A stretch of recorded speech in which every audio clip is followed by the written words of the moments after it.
If it is not okay, you just tell me and I turn this off. But what I was talking to you about it is, my prayer was, I picked up every one of you. And for the ones that was looking for a job, of course I was praying for Jeremy this morning. There wasn't a list for a job. Now I guess we're going to put another person for a list for a job. And I prayed for Jeremy the same way I prayed for Kevin and Vincent. I did it this morning. And I put that before God. So I'm going to do that with you too. So you can get that job. Okay? The one that you want is going to do that. Now, do never allow, I'm going to tell you this for right now, never allow any job to put you away from God. If that's going to put you away from God, it's not from God. Because God is not going to bless you for you to stay away from Him. Yeah. But something that that I prayed this morning was, we are having battles. Amen. Amen. Yes or no? Yeah. Amen. Yes. There are doors or hell doors that has been opened that has not been opened before. Because there are enemies. And I explained this to you. For some of you, you saw Pastor Maria on Sunday. And let me explain that to you. She was not demon possessed. For you to understand that very well. That was a spirit of infirmity that was attached to her life because of her son. Some of the things that he did to her. And that was legality inside of the home, and that got attached. And that's why she was sick for all these past weeks. And when we prayed for her on Sunday, you saw what happened. When we prayed for her on Sunday, there was a miracle of God really, God was really doing something in her life. But now, when all that happened, that's why we ask you to be very much attentive. For now on, these things aren't going to happen. Because where the Spirit of God is, there is freedom. And these things are going to happen. So she comes in, as you can see, and she got free from that thing that wanted to be attached to her and destroy her life in infirmity. And that's why she started vomiting. Now, we act fast because I need help. I can't stop praying to go after a trash can. That's why you keep your eyes, attentive in everything that happens, and please help. Absolutely help. Because, we're going to go against this. But since the battle starts, and we open some of the doors that before we didn't, and you won't understand why. Because these are the things that you and me are going to understand. The enemy has no problem, the devil, Lucifer, whatever you want to call him, he has no problem for you to come to church, for you to come on Monday night, for you to come on Sunday morning, for you to go Tuesday in your cell, or whatever you do. He has no problem. At the moment that you start multiplying for the kingdom, get ready. And I tell you this, go with me to the book of Exodus chapter 1, please. Exodus chapter 1.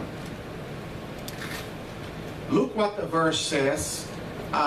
If you can, later on read Genesis chapter 50, which is the last chapter of Genesis. And it's when,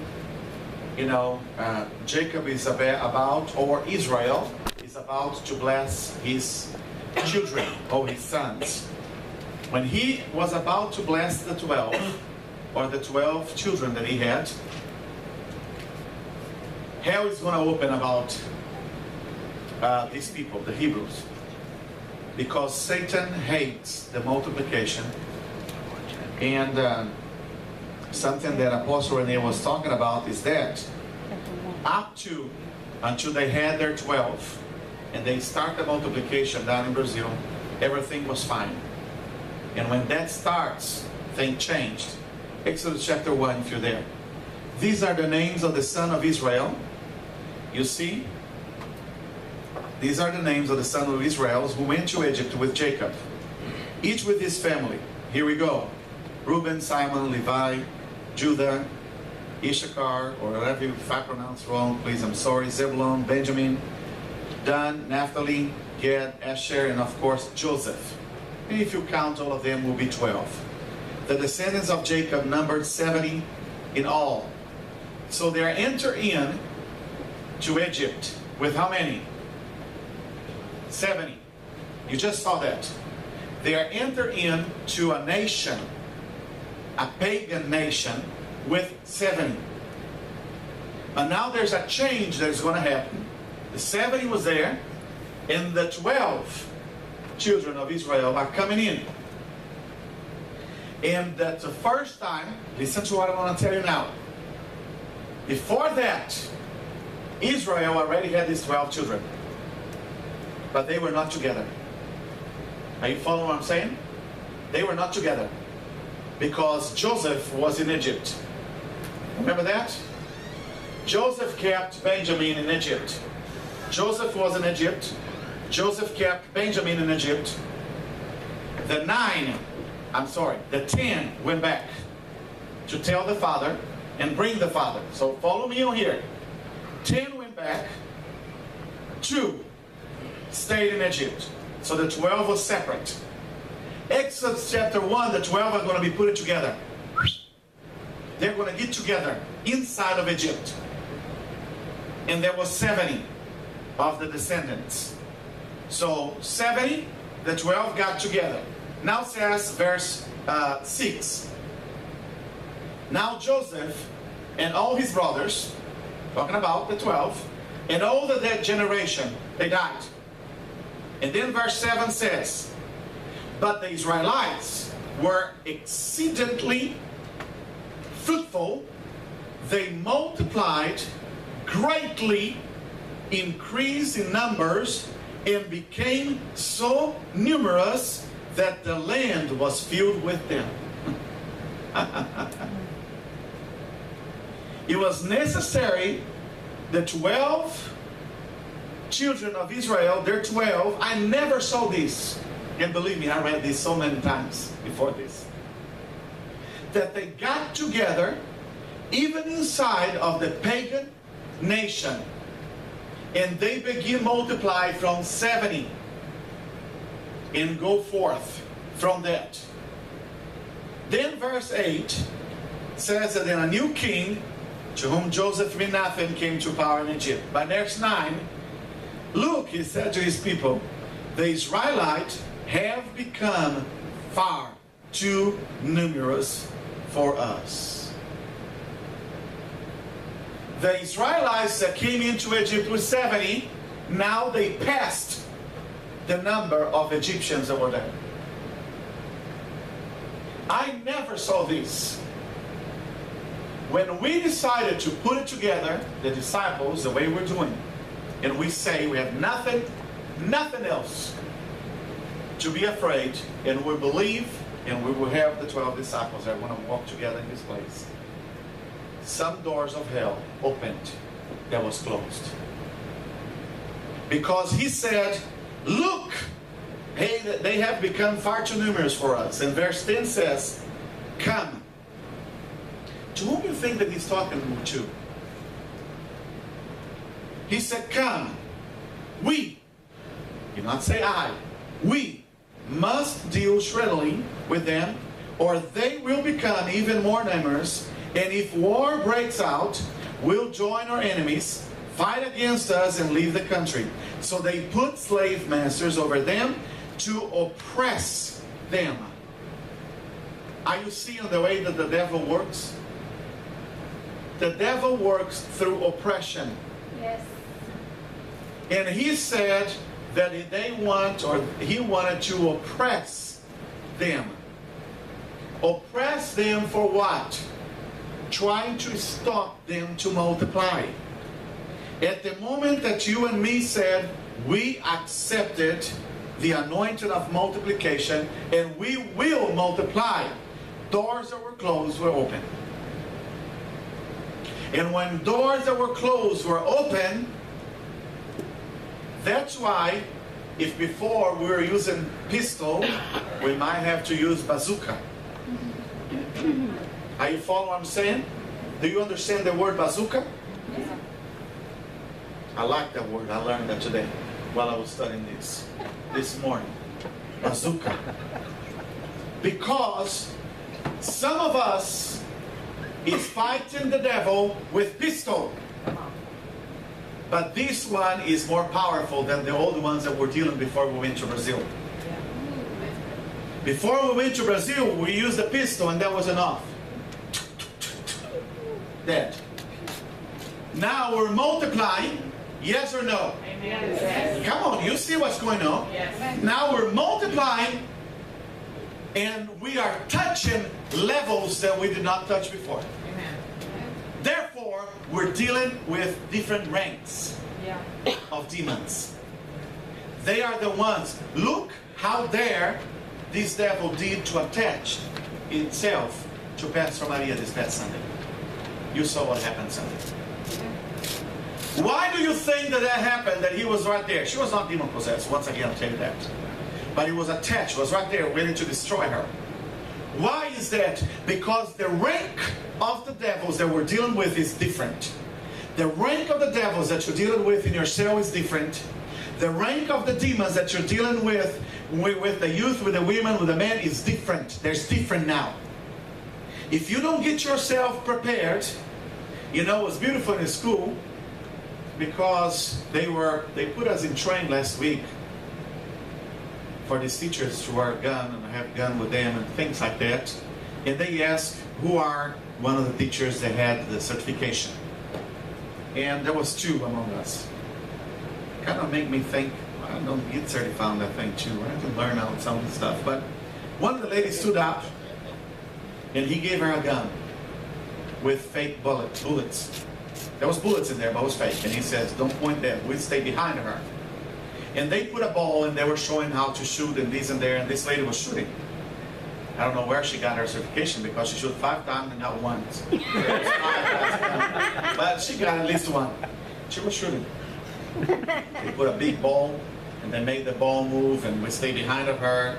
All these things happened behind the door in the cafeteria. But with all these things is, many of us, my brothers and sisters, and I saw this morning, we're trying to fight the different demons with the same weapons. You can't. So you're going to have to give in the presence of God and say, give me new weapons. Give me new weapons. You cannot fight them. You have to get a bazooka. Hit him in the head. And tell him you cannot touch things that you're touching. You cannot do it. Like I'm saying to you, he was not touching us before the way that he is now. For some of us, God is teaching us to go in different levels with him. He's not just the devil. Some of us, that we have reached different levels, he's teaching us to get different weapons. And that's very important for us to understand. So I ask you, what kind of weapons have you been using against the enemy? If they are the same, forget about it. Forget about it. From up there all the way to back there, we're going to have to learn how to use different weapons. How we're going to attack the devil. How are we going to attack the devil? And how we're going to go after him in these things. So, let's go to John chapter 15. Where's my one? Oh. I want to put it here because I will teach myself to let you go on time. So you can learn and study these things that I'm giving you later. John chapter 15. Let's go in there and I'm going to read verse 16. We don't want people to come into church, come in from one door and leave through another door. We want them to come in through a door and stay and be prepared. John 15. And I'm going to read with you verse 16, please. John 15:16. If you found it, would you read, please? You did not choose me, but I chose you and appointed you, that you might go and bear fruit, fruit that will last, and so that whatever you ask in my name, the Father will give you. Fruit that lasts. God does not only want us to give fruit, but the fruits that we give to Him has to last. I'm going to give you the date on this Sunday when is our first faithful fruit. It's going to be in January. I'm going to speak. Probably the first one we might have it in here.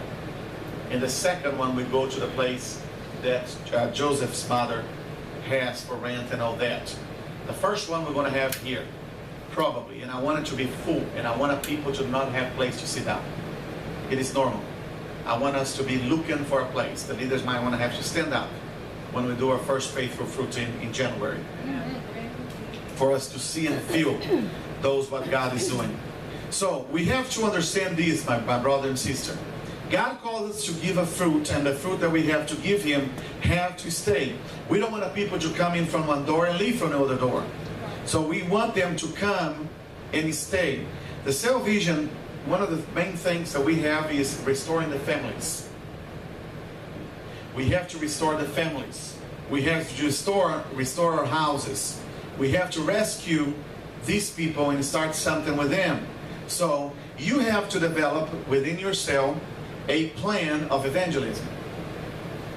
You have to know with your cell the way that you're going to be doing. Should you pray for 3 people? Should you pray for 2 people? Should you pray for 21 days? Should you fast with them for 30 days of something? The people from your cell, they're going to have to jump in the same boat that you are. They have to be in the same boat that you are. So the fruit will stay. And because if the fruit will stay, I have and I need, do I need to change this already? I have to stay and walk by principles. So for the vision to be established the way it should be. Now in your cell, let me tell you this again. We're talking about using bazooka. Your cell needs to know what's going on. Don't leave them outside. Tell them, my brothers, my sisters, what we're fighting about is not little, but God has promised and given us the victory. Don't scare them. Some of them will not understand, but you know the people that are with you. The ones that can hear and the ones that need to wait to hear later. So we have to have that plan put it down. Now we have to understand one thing here, and I'm going to talk about this again. You cannot disciple somebody until they are consolidated.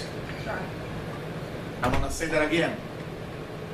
Don't try to disciple somebody until they are consolidated. Do you understand what I'm talking about? In other words is, you cannot take this person to your cell this Tuesday and thinking about to consolidate them to a discipleship. I mean, call them to a discipleship next Tuesday. Can't do it. They cannot be discipled until they are consolidated. You cannot even think about taking them to a discipleship until they have been through an encounter at least. None of you came here to be with me or hear me until you can't. You have to go. They need to go and know what they're doing. So they need to go through the cross. And we're going to see some steps, the ones that we had the time, because I took particularly today to pray over your cell. And I pray for over your cells this morning. And asking God, because you are going to see such multiplication inside of your cell. Can I hear an amen? Amen. That you're going to look at it and you have to know what kind of plan that you have set up. And this goes from the little ones to the old ones. How kind of cell do you have to set up and do these things? Or how kind of steps you have to set up to do these things? So we know and we understand what we're doing. So let me give you, if I can, 5 principles for you to work within your cell. First one, I don't know if we're going to get the time to get to the 5th because I have to pray with you. But first one, it is in Matthew chapter 28.